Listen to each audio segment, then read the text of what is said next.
डोगरा साहब, डोगरा साहब, डोगरा साहब। क्या बात है रंगनाथन, इतने परेशान क्यों हो? बहुत बुरा वक्त आ गया है डोगरा साहब। इसका मेरा कि तुम्हारा? मेरा मेरा डोगरा साहब, मेरा। आपका तो बुरा वक्त कभी आ ही नहीं सकता है। तो फिर बोलो, बात क्या है? डोगरा साहब, मैं बेजार हो गया हूँ। किससे? अपने आप से? अरे डोगरा साहब, मजाक करना छोड़िए, प्लीज मजाक करना छोड़िए और मेरी समस्या का समाधान निकालिए कुछ। रंगनाथन, फिलहाल तो समस्या ये है कि जब तक तुम मुझे अपनी समस्या बताओगे नहीं, तब तक मुझे कैसे पता चलेगा तुम्हारी समस्या क्या है? तुम्हारी समस्या तुम्हारी ही समस्या बनकर रह जाएगी और तुम अपनी समस्या के साथ मुंह लटकाए यहां बैठे रह जाओगे। आगे बोलो, समस्या क्या है? समस्या ये डोगरा साहब के मैंने वीर प्रताप सचदेवा को छोड़ने की सोच ली है। क्यों भाई, वीर प्रताप ने कोई प्रॉब्लम कर दिया है तुम्हारे साथ? सर, आप तो अच्छी तरह जानते हैं कि वीर प्रताप और मेरे बहुत पुराने ताल्लुकात हैं, लेकिन उसके अमेरिकन लौंडे से मेरी बिल्कुल नहीं पड़ती। हमेशा अपनी हेकड़ी दिखाता, हमेशा। ये मत करो, वो मत करो, 1000 पाबंदियां लगा रखी हैं उसने। अब मैं सचदेवा को बोलता हूं तो वो तो मानेगा नहीं क्योंकि वो तो उसका बाप है। अब बेटा चाहे गुंडा, मवाली, लंगड़ा, सवाली कुछ भी हो, बाप के लिए तो बेटा ही होता है ना। मैं थक गया हूं सर, थक गया हूं मैं। बस इसलिए मैं वो कंपनी छोड़ना चाहता हूं। नहीं रंगनाथन, तुम उसे मत छोड़ो, तुम वही काम करते रहो। भाई, तुम्हारी जो भी रिक्वायरमेंट होगी वो मैं पूरी कर दूंगा। बस मेरे पास चले आना, मुझसे पैसे ले जाना। सर, मेरा मन तो नहीं मानता, लेकिन अब आप कहते हैं तो मैं वहां काम करता रहूंगा तब तक, जब तक आप मुझे छोड़ने के लिए नहीं कहें। रंगनाथन, मैं तुम्हें वहां काम करने के लिए इसलिए कह रहा हूँ क्योंकि वो आपका दुश्मन है और आपको उसकी घरेलू इंफॉर्मेशन चाहिए, है ना सर? ये तो एक रीजन है। दूसरा रीजन ये है कि चांदनी साहिबा ब्याह करके उस घर में आने वाली है और चांदनी साहिबा से मुझे एक पुराना हिसाब पूरा करना है। कैसा हिसाब सर? जब चांदनी साहिबा ब्याह करके आएंगी तब हम बताएंगे। अब जैसी आपकी मर्जी सर, लेकिन सर आज मैं आपको ये प्रॉमिस देकर जा रहा हूं कि जब भी आपको मेरी जरूरत हो आप मुझे याद कर लीजिएगा, मैं फौरन हाजिर हो जाऊंगा। Thank you Ranganathan. सर वो मेरा मतलब वो भी मिल जाएगा, चिंता मत करो। चलता हूं सर।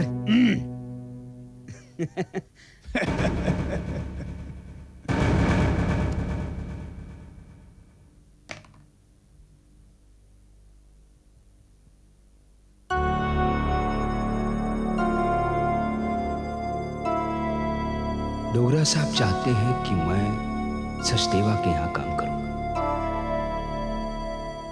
लेकिन रूबी बता रही थी कि बुआ जी मुझसे काफी खफा है, वो मुझे नौकरी से निकलवा सकती है। बेटे रंगनाथन, वक्त की नजाकत को देखते हुए बुआ जी की शरण में जाना ही समझदारी होगी।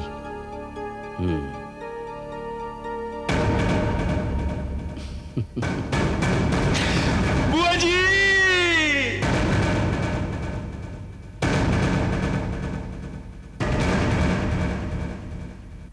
बुआ जी!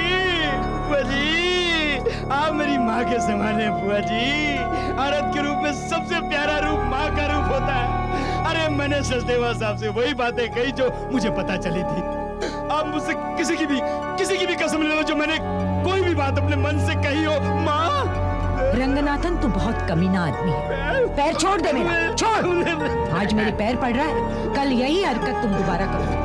नहीं करूंगा, नहीं करूंगा। मैं कभी भी चांदनी की बुराई नहीं करूंगा। अगर कभी आपने सुन भी लिया कि मैंने चांदनी की बुराई की है तो जो सजा चोर की वो मेरी। बस माँ, मुझे माफ कर दो, मुझे माफ कर दो ना माँ। अरे माँ, अगर मेरी जगह आपका सगा बेटा होता और वो ऐसी गलती करता तो क्या आप उसके साथ ऐसे खपा रहती माँ? रंगनाथन, मेरा पैर छोड़। नहीं छोड़ूंगा, नहीं छोड़ूंगा माँ। जब तक आप मुझे माफ नहीं करेंगी मैं आपका पैर नहीं छोड़ूंगा। और अगर आपने मुझे माफ नहीं किया ना तो मैं अपना सर आपके पाँवों में पटक पटक के अपना सर फोड़ लूंगा।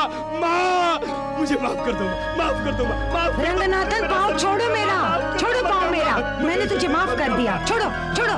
दिल से किया ना माँ? हाँ, चल हट यहाँ से। पक्का ना? हाँ, निकल जा यहाँ से। थैंक यू माँ, थैंक यू माँ। यू आर वेरी स्वीट माँ। थैंक यू माँ। Thank you. कैसे कैसे लोग होते हैं।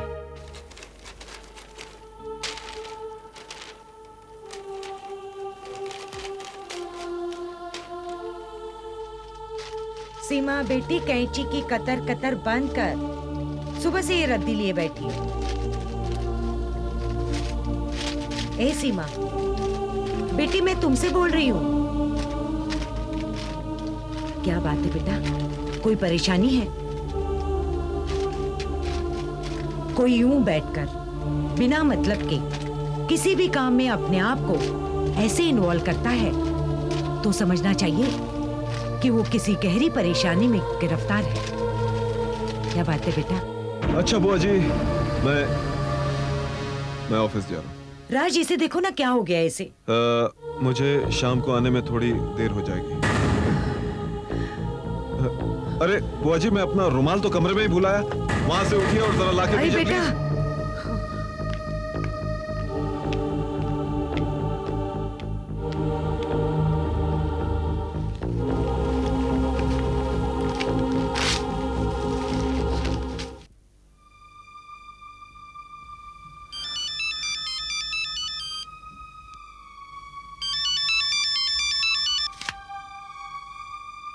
हेलो रोहिणी।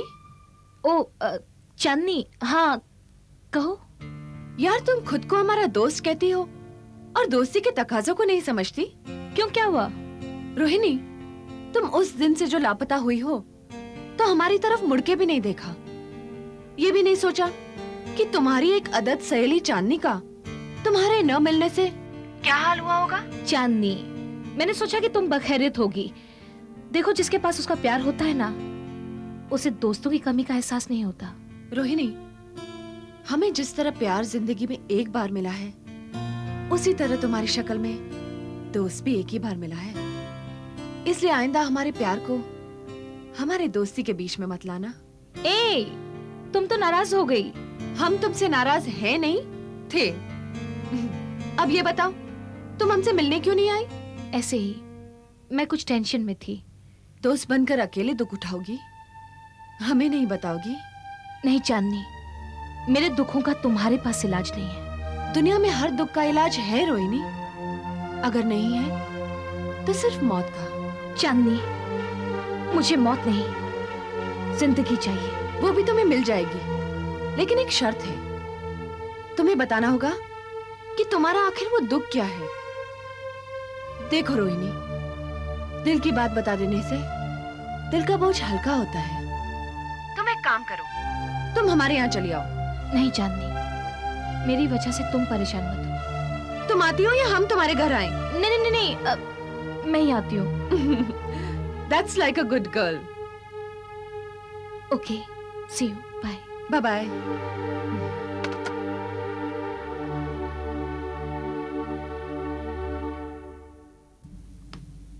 अब बोलो, क्या बात है? थैंक्स। चांदनी, मैंने तुमसे एक बार कहा था ना कि मैंने एक लड़के से गंधर्व विवाह किया था। हाँ हाँ, कहा तो था। फिर वो लड़का मुझे मिल गया है। क्या? वेरी गुड, कांग्रेट्स यार। कहाँ है वो? आजकल मैं उसी के साथ रह रही हूँ। क्या सच कह रही हो? हाँ, मैं सच कह रही हूँ। लेकिन मेजर प्रॉब्लम यह है कि वो मुझसे बात नहीं करता, मुझे अवॉइड करता है, मुझसे अपना पीछा छुड़ाना चाहता है। बड़ी हैरत की बात है, तुम उसके साथ रहती हो, वो तुम्हारे साथ, उसके बावजूद भी वो तुम्हें अवॉइड कर रहा है, तुमसे पीछा छुड़ा रहा है। अरे भाई, तुम एक साथ घर में रहती हो, एक साथ खाते पीते होंगे, सोते होंगे, तो फिर ये आपस में दूरी कैसी? I don't believe it. तुम क्या, अगर कोई और भी यही बात मुझसे कहता ना तो मैं बिलीव नहीं करती, लेकिन यही सच्चाई है कि मैं उसके घर में रह रही हूँ। तो हमारी मुलाकात उससे करवा दो, हम पूछेंगे कि उसने ये नौटंकी क्या लगा रखी है। मैं तुम्हें उससे जरूर मिलवाऊंगी और तुम्हें उसे कन्विंस करना पड़ेगा। तुम जैसी औरत ही उसे कन्विंस कर सकती है। हम डेफिनेटली तुम्हारी मदद करेंगे। थैंक गॉड, तुमसे बात करके वाकई मेरे दिल का बोझ हल्का हो गया। थैंक्स। अब मैं चलती हूँ। Okay, bye. Bye bye.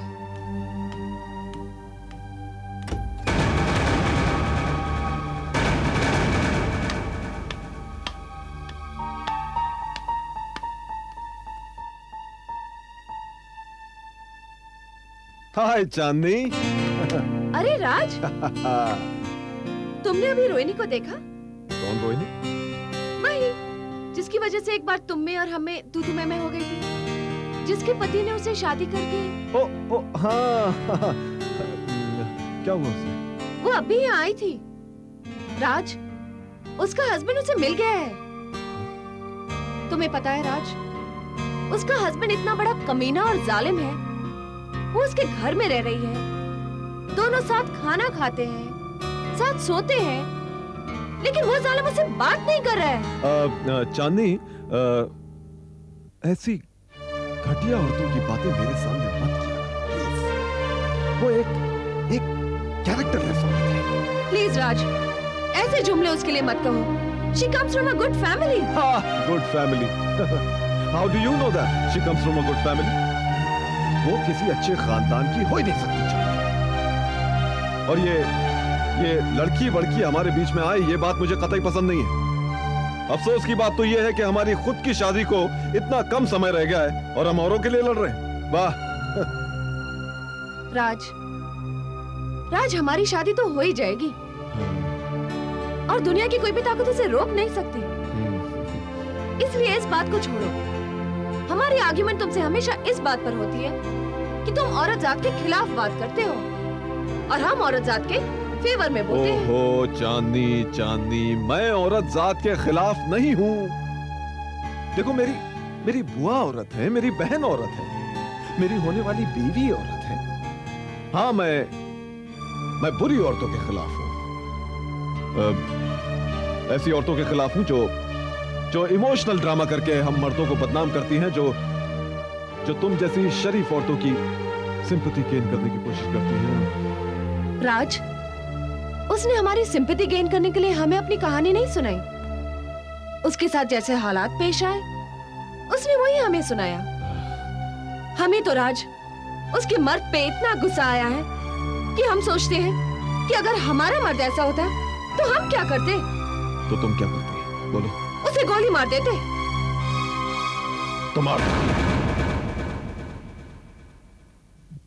तुम थोड़े ही वैसे हो और वैसे बन भी नहीं सकते। अगर मैं वैसा बन गया तो क्या करोगी?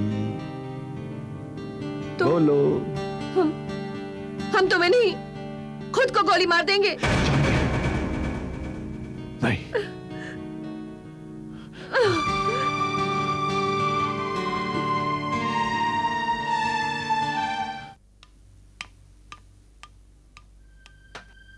नाश्ता।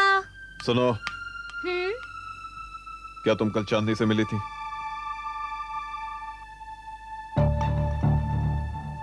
तुमने मेरी बात का जवाब नहीं दिया। क्या तुम चांदनी से मिली थी? तो क्या बकवास की तुमने उसके साथ? मैं उससे क्या बकवास करूंगी? क्या तुमने उससे ये नहीं कहा कि तुम मेरे घर में रहती हो, मेरे साथ खाती पीती हो, मेरा बिस्तर शेयर करती हो? तो ये क्या तोतों की रट लगा रखी है? तुम चांदनी से मिली थी या नहीं? बोलो। हाँ, मैं चांदनी से मिली थी और मैंने उसे कहा था, बट डोंट वरी, मैंने तुम्हारा नाम नहीं लिया। मैंने तो सिर्फ अपने पति के बारे में कहा।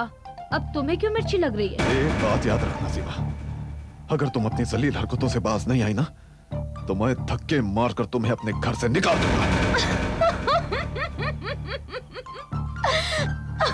राज, तुम काफी कंफ्यूज्ड हो। अब देखो ना, चांदनी का विश्वास भी तुम पूरी तरह से हासिल नहीं कर पाए। एक काम करो, उसे छोड़ दो। अब देखो, मैं तो अब भी तुम्हारी हूँ। You know what a problem is? तुम अब तक मेरी मोहब्बत की ताकत को समझ नहीं पाए। देखो देखो देखो देखो, तुम मुझसे दूर गए तो मैं तुम्हारे करीब आ गई। अब तुम मुझसे भागने लगे तो मैं तुम्हारा साया बन गई। तुमने अपने लिए एक नई महबूबा ढूंढ ली तो मैं उस महबूबा के दिल की धड़कन बन गई। देखो राज, तुम मुझे अपनी जिंदगी से नहीं निकाल सकते। No way, not at all. हाँ, और चांदनी के यहाँ तो मैं रोज जाऊंगी और उससे मैं बार बार मिलूंगी। तुम मुझे नहीं रोक सकते।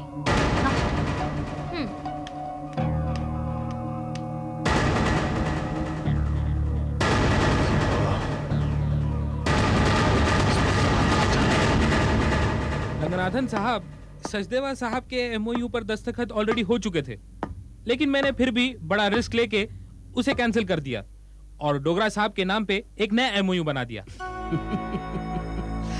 अरे पैसे में बड़ी ताकत होती है वीरू साहब। अगर हर काम ईमानदारी से होता रहेगा तो हम जैसे बेईमानों का क्या होगा? बस यूं ही हमारा काम करते रहिए और खुश रहिए। ये भी आपने खूब कही रंगनाथन साहब। चलिए। सर, सर मैं ये क्या सुन रहा हूं सर? हमारा एमओयू कैंसिल हो गया सर। हमारा एमओयू कैंसिल हो गया सर। उस डोगरा ने इतना बड़ा खेल खेल डाला और आप अभी भी चुप बैठे हैं सर। क्यों बैठे हैं चुप आप सर? सर ये लानत ना सिर्फ सचदेवा इंडस्ट्रीज पर है बल्कि मुझ पर भी है ये लानत। मेरे होते हुए वो डोगरा कुत्ते का बच्चा मेरी नाक के नीचे से वो कॉन्ट्रैक्ट छीन कर ले गया। सर, सचदेवा इंडस्ट्रीज को ऊपर उठाने के लिए मैंने कितनी मेहनत की आप अच्छी तरह जानते हैं सर। लेकिन आज मेरी नाक कट गई सर। मैं किसी को मुंह दिखाने लायक नहीं रहा। नहीं सर, नहीं। अब मैं आपकी कंपनी में काम नहीं करूंगा सर। ये लीजिए मेरा इस्तीफा लीजिए सर। अरे भाई ये क्या है? नहीं सर, अब आप देखिए ना, अगर कोई पार्टी अपने नकारेपन की वजह से हार जाती है तो उस पार्टी के वो लीडर जिनमें जरा भी ज़मीर और ईमान होता है वो उस हार को स्वीकार करते हैं और रिजाइन कर देते हैं। और अगर वो रिजाइन नहीं करते हैं तो जनता उन्हें इस्तीफा देने के लिए मजबूर करती है। सर नहीं सर, नहीं, इससे पहले कि मुझे कोई मजबूर करे मैं अपना इस्तीफा देने आया हूँ। लीजिए सर। बकवास मत करो, तुम हमारी कंपनी के पुराने मुलाजिम हो। अगर गलती से ये कॉन्ट्रैक्ट डोगरा को मिल गया है तो इसमें इतना दिल छोटा करने की कोई जरूरत नहीं है। ये बिजनेस है, बिजनेस, और बिजनेस जज्बात से नहीं किया जाता। अगली कामयाबी हमारी होगी, तब हम इस डोगरा से निपट लेंगे। निपटना क्या है सर? मैं तो कहता हूं कि खत्म कर दो ससुर। रंगनाथन, तुमने वो पुरानी कहावत तो सुनी होगी ना कि